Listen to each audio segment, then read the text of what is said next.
fais exprès. J'espère.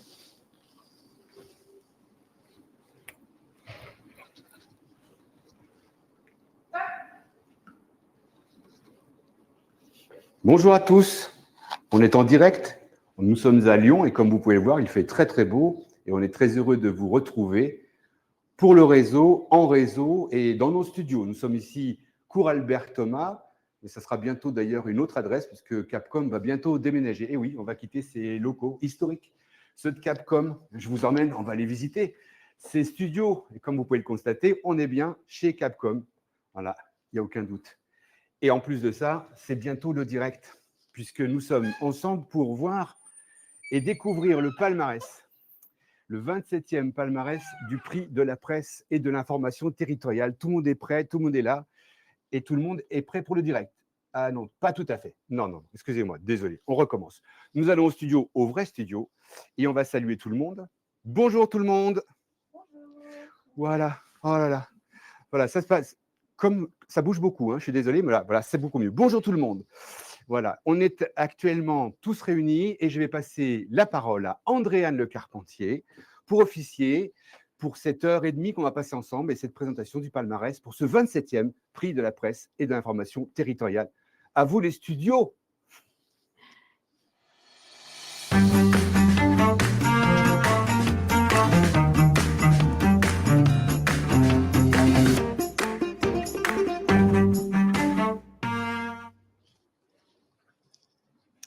Eh bien, bonjour à tous. En effet, on est réunis aujourd'hui pour découvrir le palmarès de ce 27e prix de la presse et de l'information territoriale qui est mené depuis un certain nombre d'années déjà en partenariat avec l'AMF et qui relaie les candidatures et l'ensemble du palmarès, notamment aux élus locaux, y compris des petites collectivités et aussi des grandes et des intercommunalités. Quelques éléments avant de commencer, quelques informations. Vous avez le chat, vous pouvez vous exprimer, réagir, commenter, n'hésitez pas. Et puis, vous disposez également d'un certain nombre d'informations. On a analysé 120 dossiers de candidature cette année. Vous avez déjà la liste des 28 nommés qui est à disposition sur le site internet de Capcom avec une description, des visuels.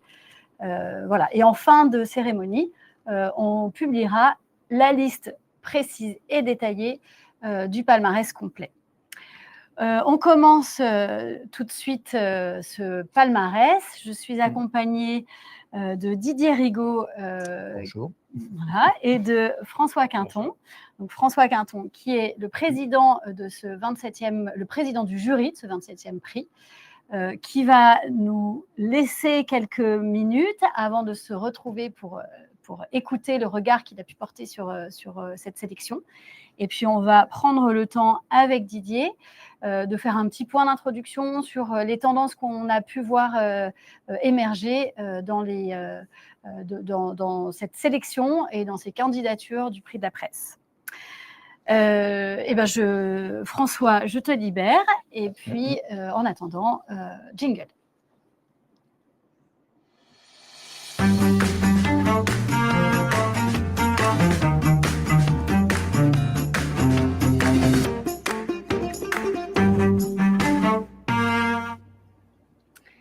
Didier, à nous deux pour cette nouvelle édition. Faut-il te représenter ? On peut le faire. La com publique, c'est ton domaine, tous les domaines de la com publique. Plus précisément, tu es maître de conférences associé à l'Université Bordeaux-Montaigne et tu es en particulier co-responsable de la licence information territoriale. Tu es également membre du conseil coopératif de Capcom et tu es avant tout, pour aujourd'hui, fondateur de ce prix. Donc, tu as l'historique de 26 prix et aujourd'hui, le 27e. Tout à fait. L'année dernière, on avait pris le temps, tu l'avais fait avec Yves Charmont, d'un échange sur l'état de la presse territoriale qui avait été bouleversé, notamment avec le retrait du marché de la distribution non adressée de Mili, ex-Adrexo, et qui laissait la Poste seule sur ce marché de la presse non adressée. Faisons un petit tour de ce qui s'est passé depuis, et notamment cette reconfiguration a certainement réorganisé les distributions des magazines territoriaux. Comment s'est organisée cette distribution et quelles sont les tendances qu'on peut tirer? C'est l'effet baromètre du prix de la presse, dont chaque candidat remplit un dossier où il explique différents points sur le graphisme, la ligne éditoriale, et entre autres, il y a une question sur le mode de diffusion. Donc, on se rend compte qu'il y a une adaptation, alors plus ou moins forcée à ce contexte. Il y a des solutions mixtes, donc il y a des abonnements, version numérique ou version papier. Il y a des dépôts, ça existait déjà, mais ça devient généralisé et une source non négligeable d'accès à l'information. On voit, certains nous ont dit que les tirages augmentaient parce qu'il y avait de plus en plus de magazines pris sur les lieux de dépôt, et le nombre de lieux de dépôt a tendance à augmenter.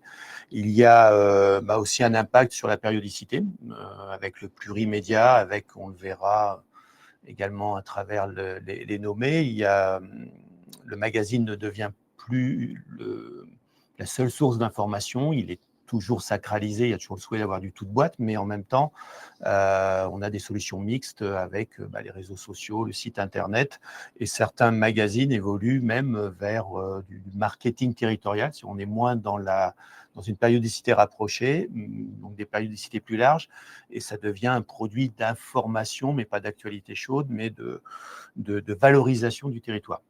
Donc, on a plein de solutions mixtes. Il y a effectivement aussi, en fonction de la taille de la collectivité, la distribution par des agents, voire des élus pour les plus petites collectivités. Il y a une incitation à développer des entreprises d'insertion pour effectivement avoir un prestataire local qui connaît bien le territoire. Enfin, il y a plein de solutions mixtes et il y a certainement des innovations encore qui vont apparaître dans les années à venir. Alors, ces innovations, on les partagera d'ailleurs au Forum d'Angers le mercredi 18 novembre pendant une conférence HOP, parce que ce sujet-là de la distribution de la presse territoriale, il méritait bien cette année particulièrement une conférence HOP.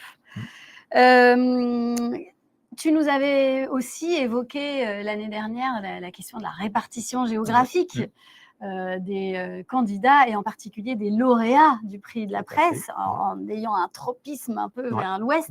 Alors, qu'en est-il cette année? C'est un peu comme les Miss, on a régionalisé les lauréats depuis la création du prix de la presse. L'idée venait du fait qu'il y a eu 3 années au moins de suite un grand prix qui était une collectivité bretonne. Je ne vais pas révéler l'origine des lauréats de cette année, sinon vous pourriez, en regardant les nommés, essayer de déterminer qui va être primé ou pas. Ça reste encore fortement ancré dans l'Ouest, mais il y a 2 régions qui ont plus de lauréats cette année. Et on a toujours le même trio de tête. On a toujours la région Auvergne-Rhône-Alpes, Île-de-France et Bretagne qui sont toujours aux 3 premières places, qui ont beaucoup d'avance sur les autres régions. Mais c'est assez intéressant de voir qu'il y a des candidatures qui émergent de certaines régions. Notamment cette année, on a eu plusieurs candidatures de Marseille. Et on n'avait pas eu depuis de très très nombreuses années des collectivités du Sud-Est. Donc c'est assez amusant, c'est assez intéressant aussi. Ça vient aussi peut-être reconfirmer que le premier support d'information, ça reste le magazine territorial dans les collectivités territoriales. C'est un chiffre qui était à nouveau révélé par le baromètre Epicéum, Harris Interactive de la presse territoriale, avec 75% des Français qui le placent comme étant leur premier support d'information locale. Tout comme l'ARCOM, je resituais aussi le rôle du maire comme étant un maillon fort de confiance, en tout cas digne de confiance, dans le système d'information des citoyens. Et puis, dans ce prix de la presse, tu as accompagné un jury en particulier, le jury étudiant, et notamment avec les étudiants de la licence information territoriale dont tu as la responsabilité. Qu'est-ce que tu peux nous dire de ce jury, et surtout, est-ce que les étudiants ont une exigence particulière vis-à-vis des supports qu'ils ont analysés, et est-ce que ça peut nous mobiliser, nous énergiser en tant que professionnels de la presse territoriale? Alors, j'en profite pour remercier les jurés des 3 différents jurys.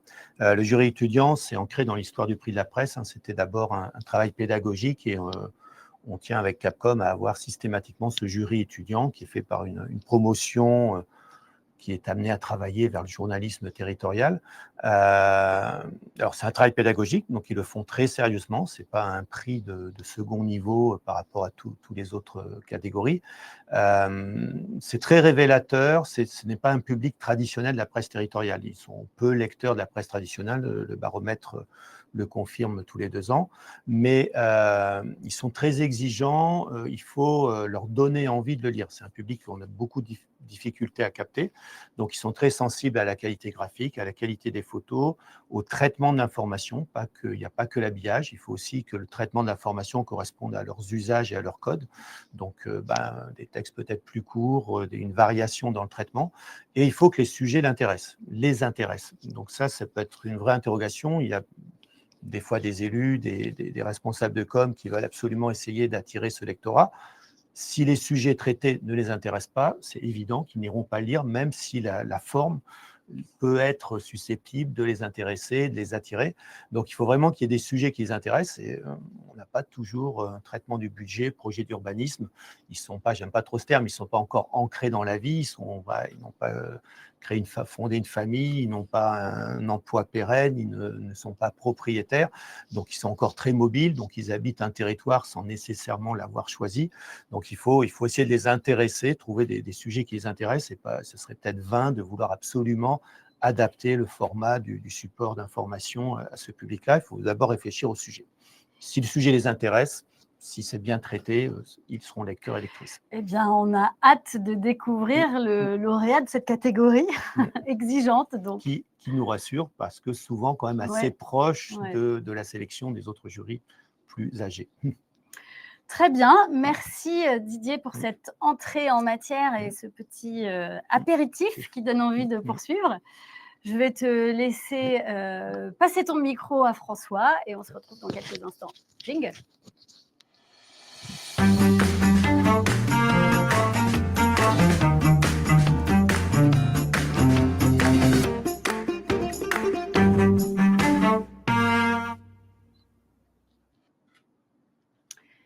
François, merci de ta présence. Donc, tu es le président de ce 27e prix de la presse et de l'information territoriale. Je vais commencer par prendre le temps de te présenter parce que tu as un regard expert et tout à fait opportun pour ce palmarès. Tu es donc journaliste, tu es dans les rangs de l'INA depuis maintenant quelques années. Aujourd'hui, tu es rédacteur en chef de la Revue des médias, qui est le site de référence d'analyse des médias édité par l'INA. Et puis, tu as précédemment dirigé INA Global, la revue des industries créatives et des médias. J'ai tout bon? Oui, c'est bon. Merci d'abord parce que tu as accepté de consacrer du temps, du travail dans ce palmarès. Le jury pro nous a... on doit changer de plateau tout de suite. Le jury pro nous a confié un certain nombre de nommés, dénommés par catégorie. Et nous, notre travail ensuite en grand jury, que tu as présidé, ça a été d'attribuer les nommés, les lauréats par catégorie, et puis le grand lauréat de cette année. Voilà. Ce qui me permet, donc vous avez vu à l'écran les lauréats, les jurés qui ont travaillé. C'est une vingtaine de jurés qui ont consacré du temps, c'est une quinzaine d'heures de travail. Donc c'est un travail à la fois exigeant et puis surtout on a beaucoup débattu, beaucoup échangé avec des avis parfois divergents, mais on est tombé d'accord sur une sélection. D'abord, première question, as-tu été surpris par la sélection qui t'a été confiée? Alors, tout d'abord, je saisis l'occasion de remercier Capcom, de te remercier André, de remercier Coraline et Yves pour la proposition que vous m'avez faite. On a eu des débats effectivement très, très riches. Moi, j'avais accepté la proposition que vous m'avez faite parce que j'étais curieux de voir comment cette presse territoriale répondait à un certain nombre d'enjeux qui se posent aujourd'hui aux médias, les enjeux de proximité, de confiance, etc. Et puis des enjeux économiques également, et puis des enjeux vraiment plus spécifiques comme le lien avec le territoire. Et donc, ma surprise, elle a été double, en fait. La première surprise, elle concerne la richesse et la variété des propositions éditoriales qu'on a eu à examiner ensemble, que ce soit du point de vue des formats, des rubriques, des contenus, que ce soit à travers le souci d'accessibilité, avec parfois des rubriques destinées aux enfants ou un choix de formulation conforme au français, facile à lire et à écrire, au FALC, à l'articulation entre le numérique et le papier. Voilà, ce genre de choses. Donc tout ça m'a surpris. Et puis la deuxième surprise, c'était la qualité de la réalisation. Dans les projets qu'on a eu à examiner.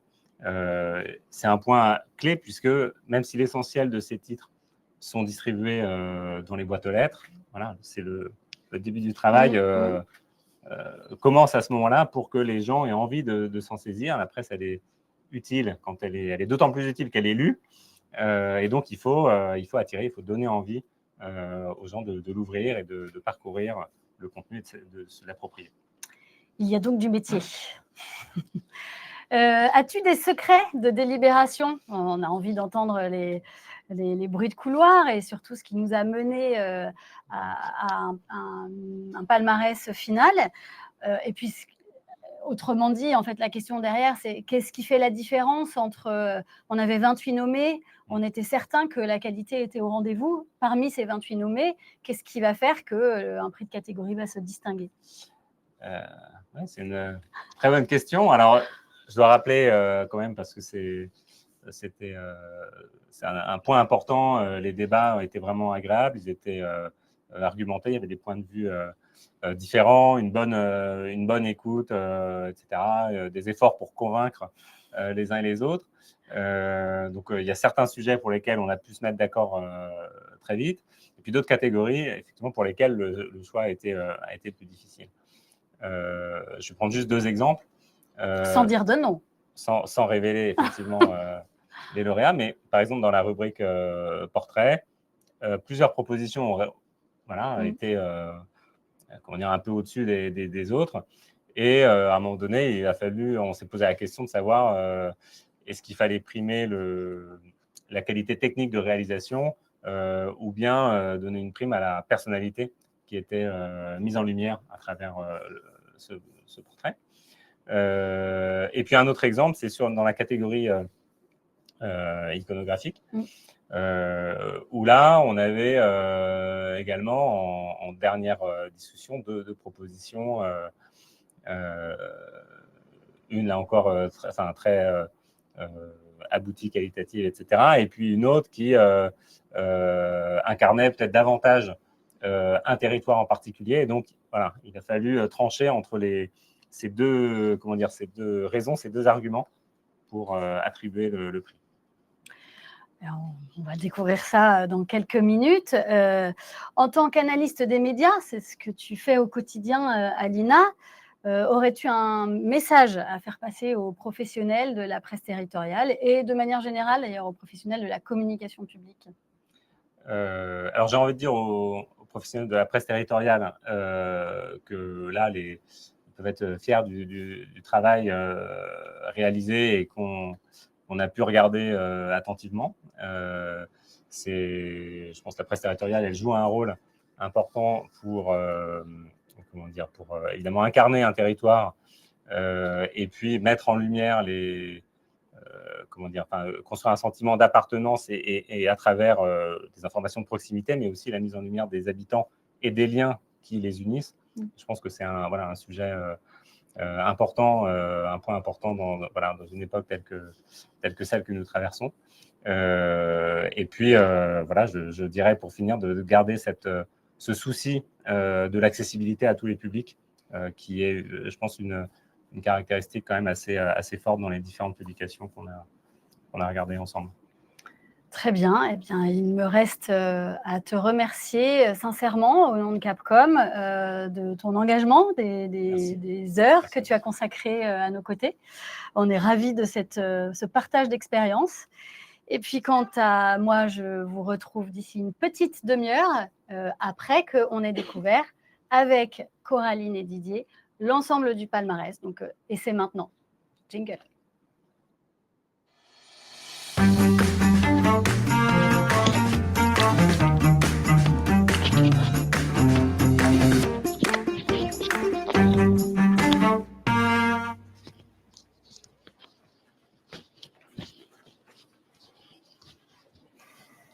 Bonjour à tous. Didier, attends, on va juste échanger de côté. On va changer de place. Voilà, Hop. ce sera mieux. Voilà.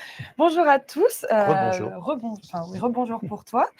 Donc maintenant, Didier, on est réunis pour annoncer le tant attendu palmarès. François nous a un petit peu mis l'eau à la bouche en révélant quelques secrets, quelques détails de tout ce qui s'est passé pendant les différents temps de jury. Donc, on va commencer par révéler catégorie par catégorie. On va débuter par la catégorie projet éditorial. Puis, nous irons jusqu'au lauréat final, le grand lauréat du prix de la presse et de l'information territoriale 2025. Donc, pour démarrer, la catégorie projet éditorial récompense une collectivité pour sa ligne éditoriale au regard de ses objectifs, de l'organisation des contenus, de leur adaptation au public cible selon le type de collectivité et aussi selon l'articulation entre tous les médias, donc le multimédia, que ce soit du print, du web, comment tout cela s'articule. Donc nous allons découvrir en vidéo les 5 nommés de cette catégorie, puis à la fin de la vidéo, vous découvrirez le lauréat dont on prendra le temps de discuter par la suite.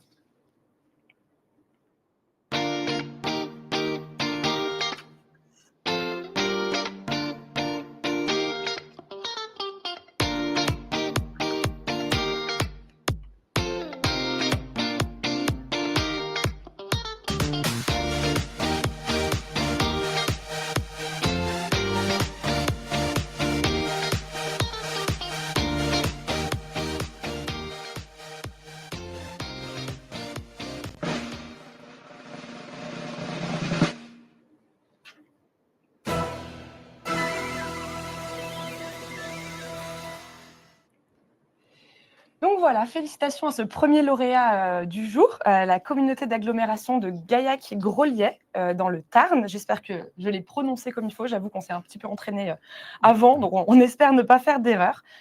Donc ce journal s'appelle Regard avec 2 G pour faire référence à Gaillac-Grolier. Donc c'est un magazine qui est conçu pour et par les habitants, qui se veut ancré dans leur quotidien pour valoriser l'action publique et mettre en avant tout ce que vivent et tout ce que créent les citoyens eux-mêmes. On retrouve des formats courts, des infographies. Et comme je le disais, ce qui était important pour cette catégorie-là, c'est le lien qui est fait entre le digital et le print, le magazine papier.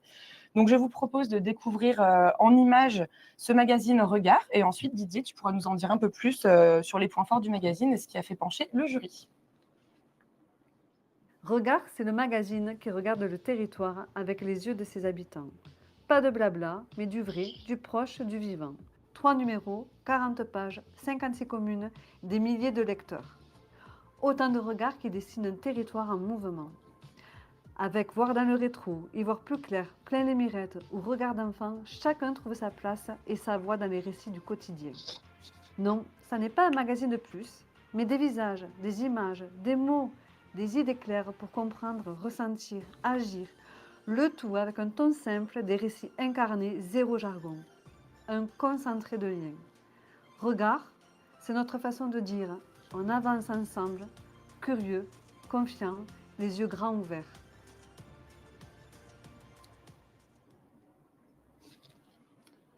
Didier, à toi de nous en dire plus. Outre le titre qui peut être perturbant parfois avec ces 2 G, c'est pour le projet éditorial. Le titre Regard est bien décliné. Les noms de rubriques sont tout en rapport avec le regard, la vision. Vous avez Plein les mirettes, Dans le rétro, C'était à voir, Regard d'expert, Vision périphérique. C'est déjà très, très amusant. Il y a vraiment un lien. Et j'aime bien aussi cette petite introduction dans le premier numéro suite à la création de ce magazine. Hein. Un magazine, c'est comme un compagnon de route qui nous connecte, nous rapproche et nous inspire. Donc, on va au-delà simplement de l'information, ce qui n'est pas évident à mettre en place dans une intercommunalité, essayer de créer du lien, de ne pas être trop dans le techno. Donc, il y a un bon équilibre entre de l'info pratique, de l'info technique, pédagogique pour expliquer, et puis la vie des habitants, le quotidien. Il y a vraiment cette proximité. C'est un magazine positif qui donne envie de découvrir le territoire ou d'y vivre pour ceux qui ont la chance peut-être d'y habiter. Peut-être limite spontanée dans le jury, c'était la périodicité assez espacée, semestrielle, mais qui correspond aussi à la politique plurimédia, qui n'est pas nécessairement un défaut. C'est, comme je l'ai dit tout à l'heure avec Andréane, hein, c'est une des évolutions de la presse territoriale pour s'adapter aux contraintes de diffusion, de coût du papier. On n'a peut-être plus besoin d'avoir un magazine périodique très rapproché. Il y a d'autres moyens pour être dans l'actualité chaude, les réseaux sociaux, le site internet. Donc, c'est un magazine de territoire qui est très bien fait, aussi bien dans le graphisme que dans le contenu éditorial. Vous avez vu quelques images et je vous invite à les consulter sur Internet. Pour continuer dans la métaphore du regard, on vous invite à y jeter un œil. Parfait. Voilà. Bon, alors, on peut maintenant passer à la deuxième catégorie. Donc, pour ceux qui connaissent le prix depuis maintenant quelques années, on avait auparavant 2 catégories, iconographie et une autre catégorie, conception graphique. Cette année, on a rassemblé les deux pour récompenser une publication pour la qualité globale de son traitement de l'image, photo, dessin, infographie, pour l'efficacité de la maquette, l'exécution globale, donc tout ce qui comprend vraiment l'architecture du magazine, et pour ses parties pris graphiques, parce que quelquefois, oser, ça peut aussi marcher. Donc, on va tout de suite découvrir les 6 nommés de cette catégorie. Et comme pour la catégorie précédente, on va, dans cette vidéo, découvrir le lauréat.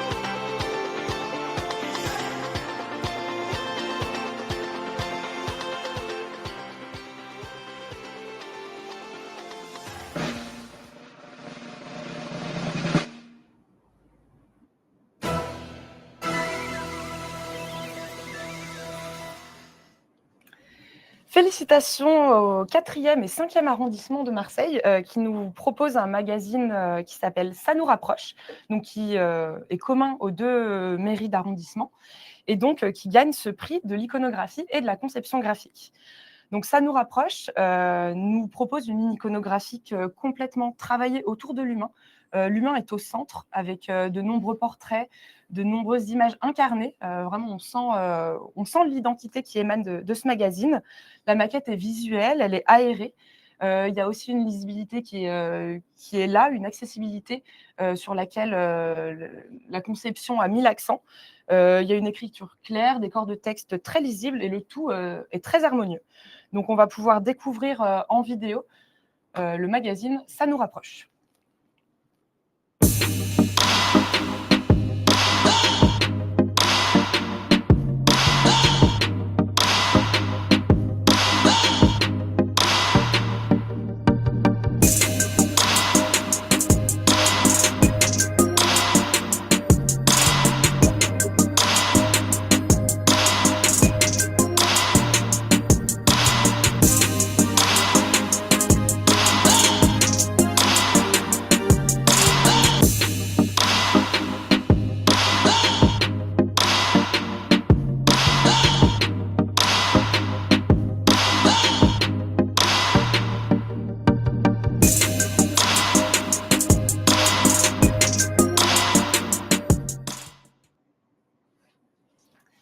Donc Didier, est-ce que tu peux nous faire le retour du jury et puis donner en quelques mots les arguments forts de Ça nous rapproche ? Tout à fait.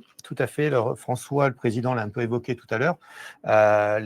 On avait scindé 2 anciennes catégories, plus le graphisme ou l'iconographie en une seule. Marseille ne nous a pas rendu service parce que fait, c'était un peu une critique que l'on formulait chaque année, qu'on négligeait un peu la partie photographique. Et puis là, on a un magazine que l'on prime plus pour l'iconographie que le graphisme. Alors, je ne suis absolument pas en train de dire que le graphisme n'est pas bon, il est qualitatif, mais c'est la place laissée à la photo et aux photos des habitants, ce qui correspond effectivement au titre, hein, ça nous rapproche.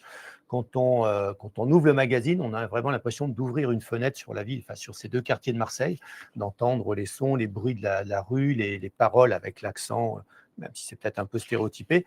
Enfin, c'est vraiment c'est volontaire, donc le résultat correspond bien à une volonté forte et affirmée de montrer les habitants.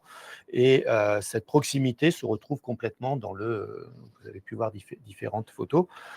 On a eu des débats parce qu'effectivement, d'autres candidats étaient peut-être plus qualitatifs au niveau du graphisme, avec un graphisme peut-être plus décalé.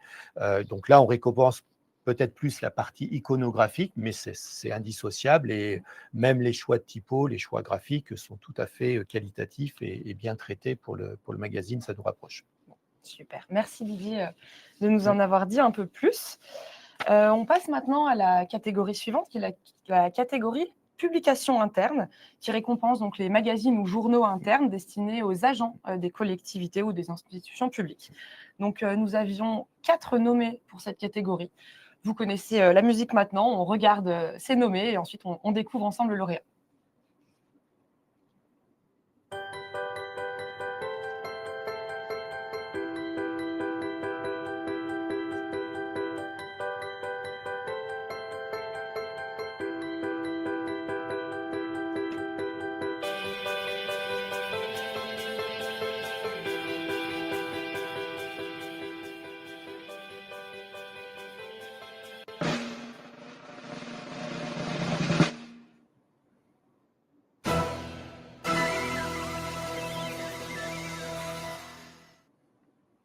Et voilà, bravo à Grenoble, la ville de Grenoble qui remporte ce prix de catégorie pour Le Mag. C'est le nom de leur magazine, donc bravo à eux.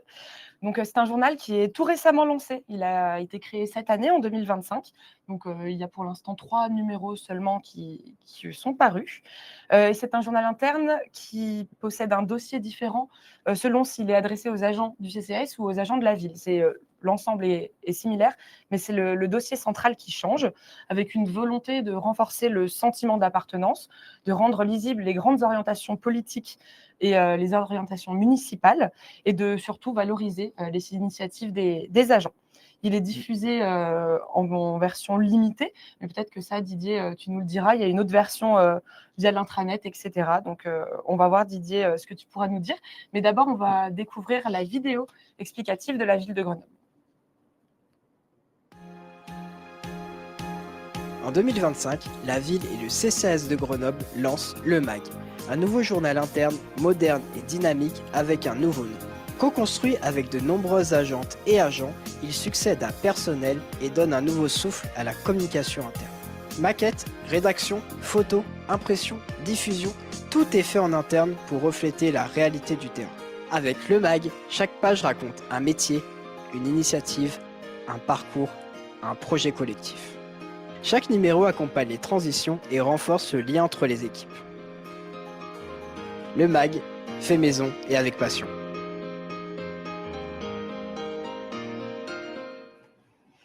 Donc voilà, Didier, est-ce que tu peux nous en dire plus sur les retours du jury par rapport à ce mag fait maison et avec passion? Alors, déjà, on constate depuis 2-3 ans qu'il y a moins de candidatures dans cette catégorie bulletin interne. Je pense qu'il y a beaucoup de suppressions ou de transferts en support numérique. Il y a eu une période où la presse interne avait vraiment une place très importante. Il y a même eu un grand prix qui a récompensé un bulletin interne. Non pas que ceux qui candidatent sont de mauvaise qualité, absolument pas, mais on en a moins quantitativement. D'ailleurs, tous les nommés et même beaucoup d'autres publications qui n'ont pas été nommées sont de très grande qualité. Là, ce qui a plu au jury, c'est qu'il a été fait avec les agents. Il y a eu un groupe de travail pour la refonte du magazine, la conception du magazine, avec plusieurs dizaines d'agents. Il y a vraiment cette proximité que l'on retrouve dans les pages, hein, vous avez pu l'apercevoir sur la vidéo, ce qui n'est pas évident dans une collectivité où il y a plus de 4000 salariés d'avoir cette proximité. Et puis, il répond à tous les objectifs d'un bulletin interne papier, hein, de l'info descendante, de l'info RH, de la transversalité, le sentiment d'appartenance. Là, il y a une prise en compte effectivement du public du CCAS. Des fois, on l'associe, on l'amalgame à l'ensemble des salariés. Là, il est traité en partie sur le dossier et il est bien pris en compte. Donc, c'est une très bonne publication qui correspond à tout ce qu'on peut attendre d'un bulletin interne papier. Et je pense que le bulletin interne papier a encore tout à fait sa place dans les dispositifs, dans les outils de communication interne. C'est ça. Et j'en profite pour redire, Andréane l'a un peu mentionné tout à l'heure, tout le palmarès et les détails des magazines lauréats seront à retrouver sur le site Capcom à la suite de cette cérémonie. Pour faire un benchmark, il n'y a rien de mieux. C'est ça, exactement. En plus, il y a des fiches qui s'appellent benchmark, donc vous pourrez complètement aller à la pêche aux bonnes idées. On passe à la catégorie suivante, qui est la catégorie Plume d'Or, qui récompense un portrait pour son style, son angle, sa qualité d'écriture. Ça fait maintenant plusieurs années que c'est le portrait qui est récompensé par cette catégorie. Nous avions 3 nommés. Je vous laisse les redécouvrir et découvrir le lauréat, dont nous parlerons par la suite.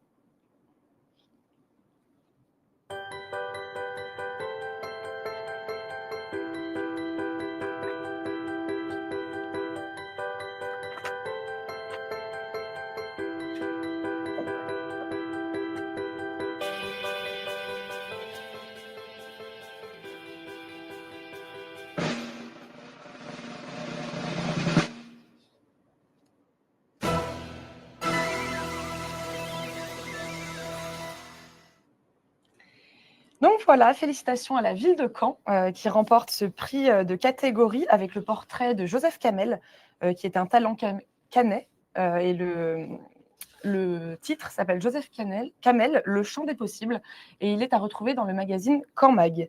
Donc bravo à la ville de Caen. Il est à retrouver en fin de magazine, et cette rubrique portrait se veut paritaire, avec une sélection qui reflète la diversité et la richesse locale. Chaque portrait est illustré et le ton est rythmé et captivant. Pardon, je pensais déjà à l'article, je me suis perdue en route. Donc, c'est pour mettre en avant des artistes made in Caen.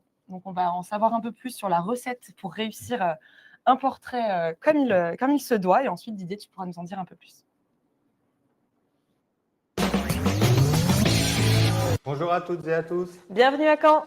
Aujourd'hui, Julie va nous présenter la recette pour faire un bon talent canet.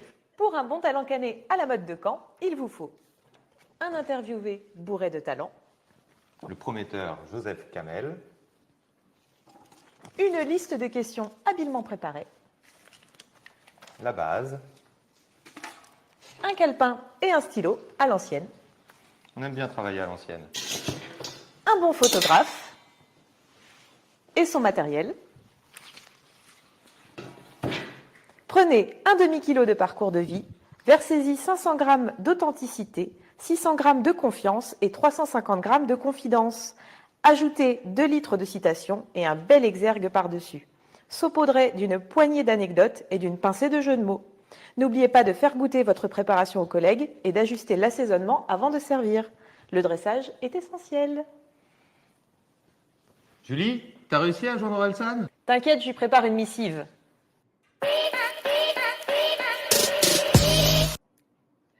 Donc voilà, en attendant d'avoir Orelsan, c'est ce portrait de Joseph Camel qui remporte le prix de la Plume d'Or. Donc Didier, est-ce que tu souhaites rajouter quelque chose ? Quels ont été les ingrédients qui ont séduit notre jury ? Oui, François l'a évoqué tout à l'heure. Il y a différentes façons d'appréhender cette catégorie. Ça peut être, on peut être tenté ou en tout cas on peut être sensible au contexte qui entoure l'article en lui-même, c'est-à-dire l'habillage, la qualité des photos, la mise en page. Il y a le choix des personnes, c'est pas neutre du tout. Il y a eu un débat avec le portrait dans les nommés de la ville de Marseille, qui était une ancienne déportée au camp d'Auschwitz, donc c'est évident que tout de suite, il y a un affect qui se crée, et non pas qu'il était moins bien écrit, mais est-ce qu'on n'est pas influencé par le choix de la personne qui touche plus? Il y a des portraits de personnalités nationales ou internationales, il y a des portraits de personnes plus anonymes, donc c'est une catégorie pour laquelle les jurys ont beaucoup de plaisir, je pense, à lire ces portraits, c'est des tranches de vie. Là, après différents échanges, on a retenu pour la ville de Caen la qualité vraiment rédactionnelle, la qualité rédactionnelle, la présentation, même si bien sûr elle est de qualité, et dans une présentation de portrait assez classique dans la presse territoriale, hein, de photos grandes pages, de mise en forme sur une seule page du texte, mais il y avait une vraie qualité dans la rédaction. Après, il y a l'angle de choisir effectivement des personnes issues de la ville de Caen, donc pour renforcer le sentiment d'appartenance. Donc c'est un très beau portrait, c'est un très bon exercice. On le voit d'ailleurs, le portrait se généralise dans beaucoup de magazines, de publications, avec ces différents choix possibles de personnalité ou pas, de places laissées plus ou moins importantes. Mais c'est une rubrique pour laquelle, en tout cas, le jury prend un très, très grand plaisir, et le prix est entièrement mérité. Donc voilà, bravo à la ville de Caen pour ce prix de la Plume d'Or. On passe maintenant à la catégorie des petits poussets, donc qui est destinée aux collectivités, aux communes de moins de 10 000 habitants et faisant paraître périodiquement une publication. Donc, il a pour vocation bien souvent à inspirer le réseau pour ses qualités éditoriales qui sont tournées plus vers la simplicité et la proximité. Donc, nous passons aux 4 nommés que nous allons découvrir tout de suite, ainsi que le lauréat en fin de vidéo.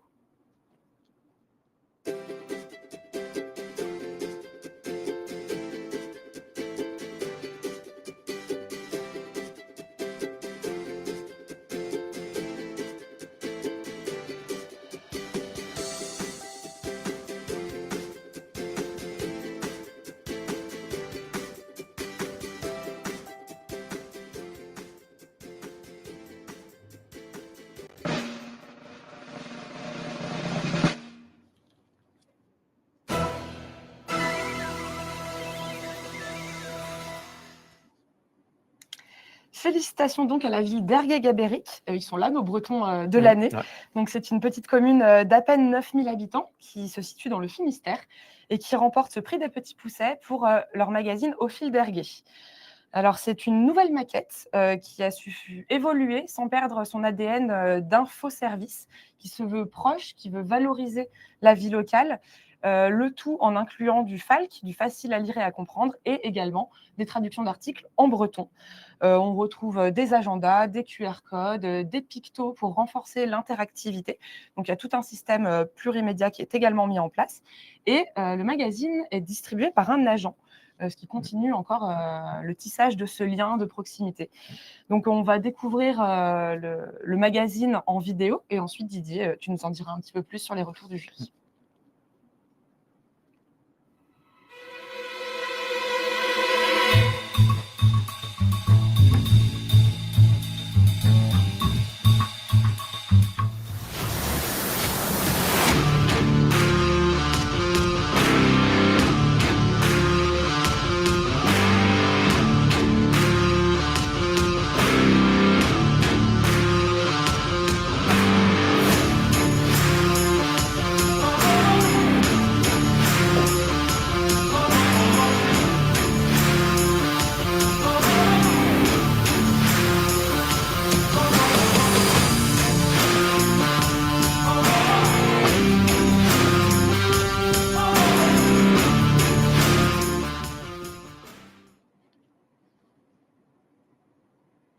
Mission accomplie donc pour Ergué-Gabéric. Didier, est-ce que tu peux nous en dire un peu plus ?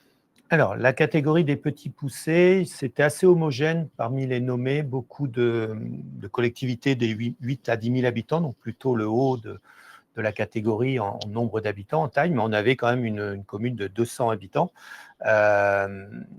Ce que le jury a dit, c'est qu'ils auraient pu concourir dans des strates de nombre d'habitants bien plus importantes, parce que le résultat est très qualitatif. Imaginez, c'est tous les 2 mois, 28 pages tous les 2 mois, fait par le service communication, entièrement en interne, et ils ne font pas que le magazine, ils font plein d'autres choses, hein, comme tu l'as dit, c'est plurimédia.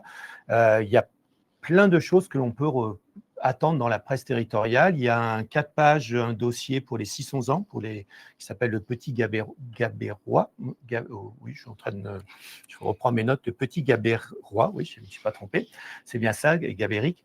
Il y a effectivement la distribution, on l'a évoqué, distribuée par un agent vacataire. Il y a le FALC, facile à lire et à comprendre, pour l'accessibilité, donc fait par un ESAT local. Il y a une vraie qualité graphique, il y a une vraie qualité rédactionnelle. Enfin, c'est très professionnel et c'est très, très bien fait.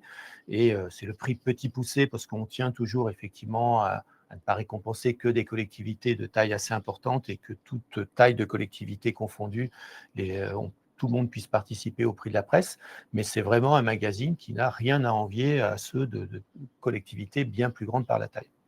Ça, c'est sûr. On passe à la catégorie suivante, on enchaîne. Donc, Andréane l'a mentionné tout à l'heure, c'est le prix des étudiants. Donc, c'est les étudiants que tu accompagnes dans la promotion 2024-2025 de la licence information territoriale.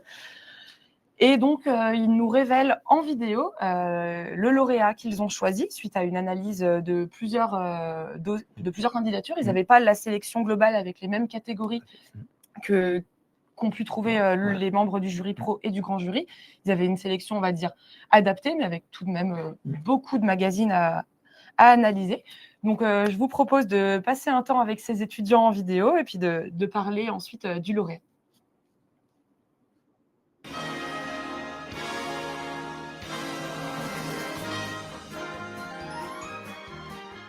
Welcome everybody! Bienvenue à tous! Woo! Woohoo! Today we are here for the 2025 ceremony Capcom Oscars.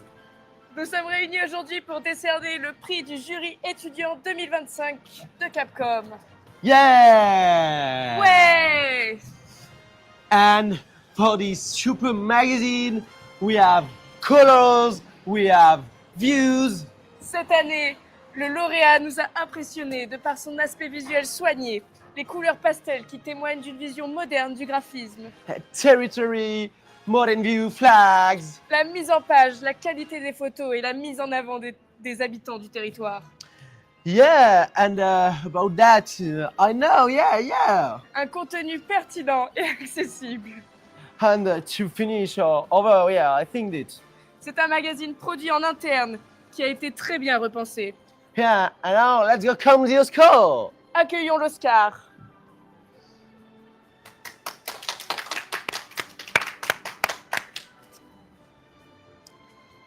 Huissier, s'il vous plaît.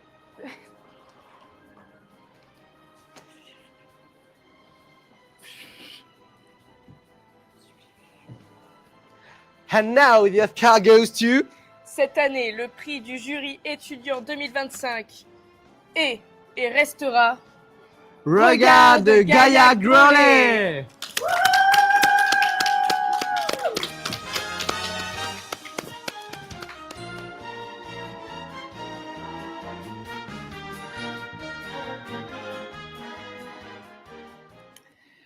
Bravo aux étudiants. Merci aux étudiants pour cette vidéo fraîche et enthousiaste. Donc, avant que tu nous en dises un peu plus, Didier, sur les motivations, les choix, les arguments de ce jury, je voulais aussi féliciter encore une fois la communauté d'agglomération de Gaillac-Grelier qui remporte donc ce deuxième prix aujourd'hui, le prix des étudiants, après le prix du projet éditorial remporté au début de cérémonie. Donc Didier, on va d'abord repasser la vidéo de la communauté d'agglo pour, si des personnes étaient absentes au début, voir un peu ce qu'il en est de ce magazine et ensuite tu nous parleras de tes étudiants. Regard, c'est le magazine qui regarde le territoire avec les yeux de ses habitants. Pas de blabla, mais du vrai, du proche, du vivant. 3 numéros, 40 pages, 56 communes, des milliers de lecteurs. Autant de regards qui dessinent un territoire en mouvement. Avec Voir dans le rétro, Y voir plus clair, Plein les mirettes ou Regard d'enfant, chacun trouve sa place et sa voix dans les récits du quotidien. Non, ça n'est pas un magazine de plus, mais des visages, des images, des mots, des idées claires pour comprendre, ressentir, agir, le tout avec un ton simple, des récits incarnés, zéro jargon. Un concentré de liens. Regard, c'est notre façon de dire on avance ensemble, curieux, confiant, les yeux grands ouverts.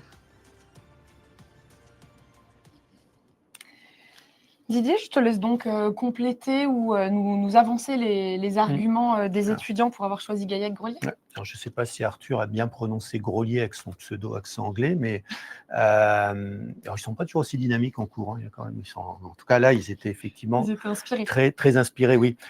C'est un travail très sérieux. Hein, je répète bien, ce n'est pas un prix de deuxième catégorie. Ils y passent toute une journée. C'est un travail pédagogique. Je leur demande de rendre compte, ce n'est pas j'aime, j'aime pas. C'est qu'ils argumentent, c'est leur formation. Ils sont formés pour être journalistes ou communicants et être responsables de publication, donc ils doivent argumenter. Ils ont bien aimé dans le magazine le graphisme, la mise en forme, les différents traitements, j'en ai parlé tout à l'heure avec Andréane, qu'il y ait des variations dans le traitement d'informations avec des formats courts, des formats plus longs, avec des formats accompagnés d'iconographie, d'éléments visuels. Ils ont été très sensibles au choix des sujets et je pense que le service communication de Gaillac-Grolier doit être très fier parce que c'est un public qui n'est pas facile à capter et ce magazine les a vraiment attirés. C'est assez amusant parce que je tiens à dire, le jury final qui donne les prix n'est pas informé du choix du jury étudiant. Et donc, il y a eu convergence, c'est-à-dire que dans la catégorie prix éditorial, le jury était unanime pour dire qu'il fallait récompenser Gaillac-Grolier sans savoir qu'il avait déjà été primé. Donc, les qualités du magazine sont pour les différents publics, que ce soit plus jeunes ou plus professionnels. Les étudiants m'ont dit de citer, il y avait comme pour eux un second prix, hein, qui est le magazine PEPS de la communauté de communes Ambert, Livradois, Forez, qui leur a beaucoup plu également et qui avait retenu leur attention. Et comme tu l'as dit, en fait, eux, ils ont une 50aine de publications et ils doivent en choisir un, tout critère. Donc, c'est une exigence assez importante en termes de travail. Et PEPS avait retenu également leur attention, mais Regard, avec les 2G, a été primé et retenu par le jury étudiant. Eh bien, merci Didier pour ce retour d'expérience et de temps de jury. Et merci encore une fois à tous les étudiants. Je sais qu'il y en a quelques-uns qui étaient inscrits aujourd'hui. Donc, merci à vous pour le temps que vous avez passé sur la vidéo et surtout sur la sélection, la journée de jury. Et Oscar ne s'appelle pas Oscar, mais oui. Mais bon, il faut que ça reste le secret de production. On passe maintenant au prix de la une. Donc, comme son nom l'indique, il récompense un magazine pour sa une, pour son efficacité. Il faut qu'il y ait une cohérence entre l'image choisie, la photo ou peu importe ce qui soit en une, les titres, le message transmis. Il faut que ça donne envie et que, pareil, ça soit cohérent avec ce qu'on trouve dans le magazine. C'est plus difficile qu'il n'y paraît. On regarde maintenant les 6 nommés et le lauréat de la catégorie.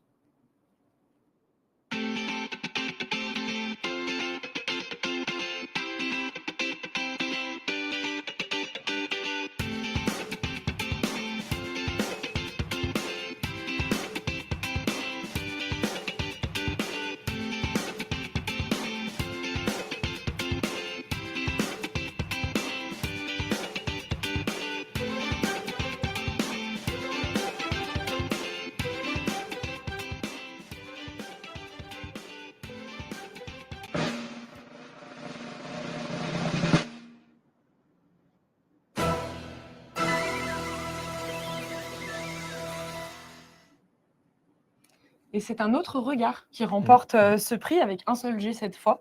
C'est donc le regard de Bayeux Intercom, qui est une communauté de communes, qui remporte ce prix de la une.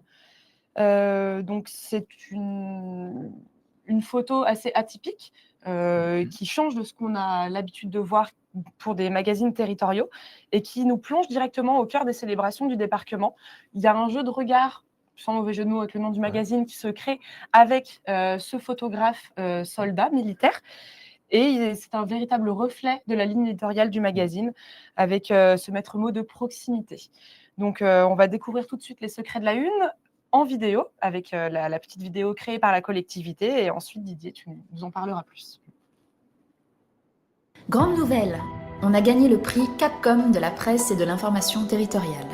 Pour la une du regard, on vous explique comment on a réalisé cette photo. Pour ça, direction à Romanche. Retour dans le passé et plus précisément le 6 juin 2019, lors des commémorations du débarquement de 44.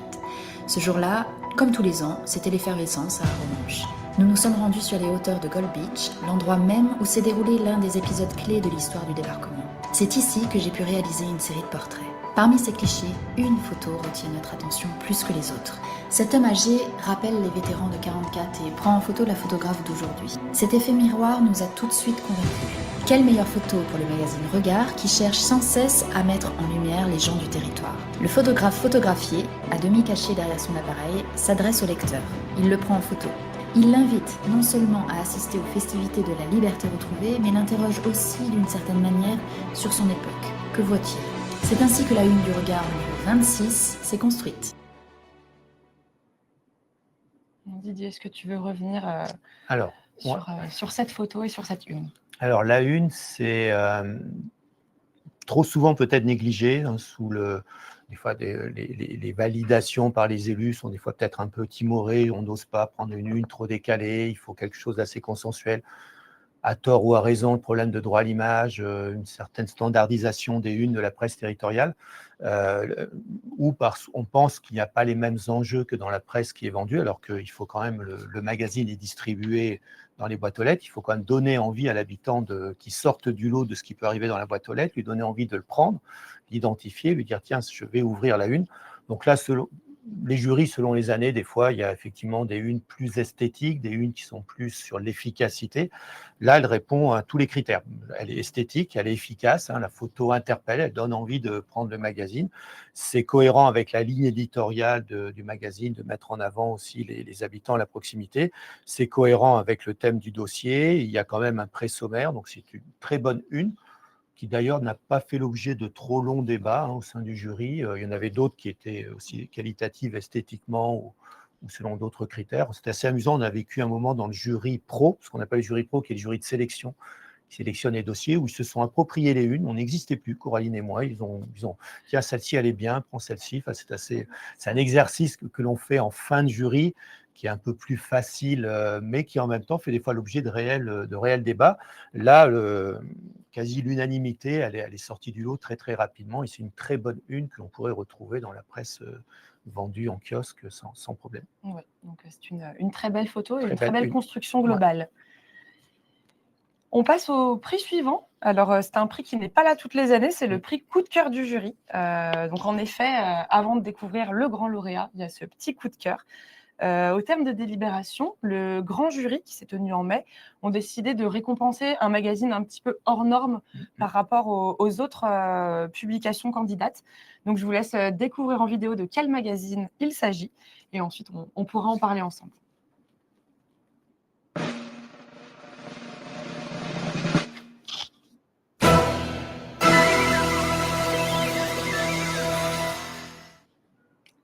Félicitations donc à l'Essonne, le département de l'Essonne, pour sa revue éponyme, Essonne la revue, qui remporte le prix coup de cœur du jury. Donc tout de suite, on va retrouver la vidéo de présentation et ensuite Didier surtout dessus pourra nous en dire plus sur ce qui a fait que le jury a décidé de décerner un prix coup de cœur et comment a émergé cette publication. De l'insolite. Des histoires et des rencontres. Essonne la revue. Abonnez-vous, c'est gratuit. larevue.essonne.fr. Essonne la revue, c'est donc le pari du média papier, positif et gratuit. L'objectif est de montrer un territoire dynamique, créatif et innovant et de mettre en lumière des Essonniens passionnés et passionnants qui agissent, s'engagent et font bouger les lignes. De quoi inspirer les habitants et séduire les visiteurs. Essonne la revue, c'est enfin une revue élégante et soignée, avec des thèmes variés pour offrir une parenthèse lecture de qualité. Didier, est-ce que tu peux donc nous en dire plus sur cet objet pas de collection, mais sur ce bel objet qu'est cette revue? Donc là, les membres du jury n'étaient pas du tout indifférents. Il y a eu débat. Certains aimaient, d'autres n'aimaient pas du tout. Et ce, depuis le jury professionnel de sélection. On est sur des objectifs plus de marketing territorial, de promotion du territoire, de valorisation, de développement de la fierté d'habiter le territoire. Certains considéraient qu'on ne pouvait pas comparer avec les autres publications. En même temps, on l'a vu plusieurs fois cité, nommé dans les catégories. Esthétiquement, c'est une très belle revue, un dos carré collé volets, c'est très belles photos, gros travail journalistique. Donc au niveau éditorial, au niveau graphisme, au niveau iconographique, c'est une très belle publication, mais ils n'informent pas sur l'info pratique de proximité comme les autres publications. Alors, ils ont cette publication, il existe une publication pour informer plus l'information territoriale classique pour les habitants. Cette publication est pour valoriser le territoire. Elle a un côté un peu événementiel, le tirage est beaucoup moins important, elle est distribuée dans certains lieux, elle accompagne des événements, elle est sur abonnement, comme vous avez pu le voir sur la vidéo. Et donc, c'est le prix coup de cœur. C'est un magazine un peu atypique par rapport à la presse territoriale, qui est plus, comme je vous l'ai dit tout à l'heure, peut-être une évolution de certains magazines où on est moins dans la proximité parce que ça peut passer par des médias plus réactifs, numériques, digitaux. Et là, on est sur un média, ce qu'on appellerait du slow journalisme en bon français, enfin un média plus lent, qui est d'ailleurs une tendance que l'on retrouve là également en maison de la presse, où vous avez des publications bimestrielles, voire semestrielles.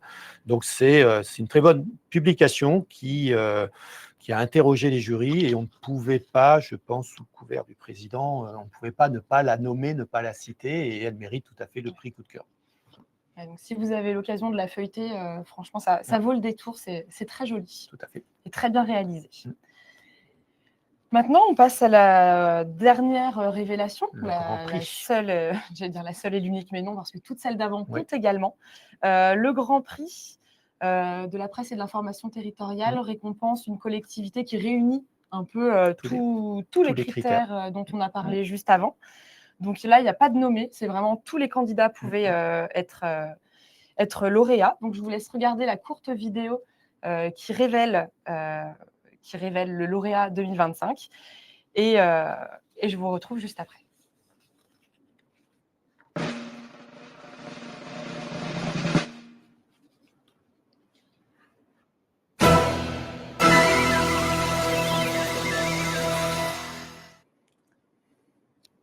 Donc, félicitations à la ville de Caen qui remporte ce prix 2025 pour leur magazine Caen Mag. Donc, on va pouvoir s'entretenir, enfin moi non, parce que je vais laisser ma place à Andréane. Tu vas pouvoir t'entretenir avec la ville de Caen. Donc, on va faire un petit échange de micro avec Andréane et hop, comme par magie, l'échange va continuer. Donc, merci Didier. Et puis, merci à tous d'avoir suivi cette révélation de palmarès. On passe directement avec Caen.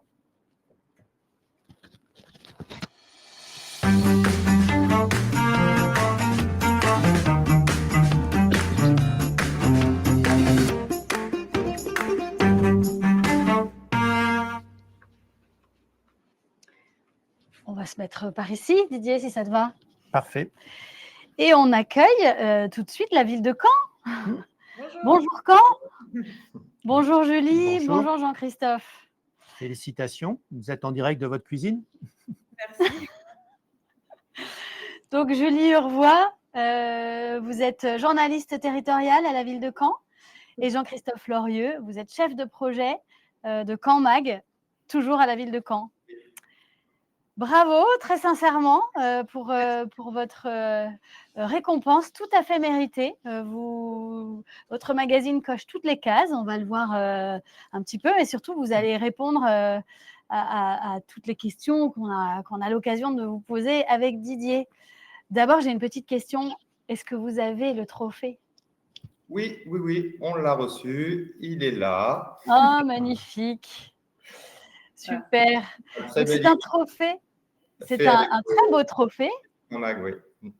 Absolument. Donc, qui est réalisé par la Fée Crochette et c'est une pièce unique puisque chaque année, il est réalisé avec les pages du magazine lauréat. Donc, pour révéler même les coulisses de l'exercice, il est arrivé ce matin. Vous l'avez entre les mains depuis ce matin. Bravo en tout cas, et mettez-le bien en avant, profitez de cette belle récompense.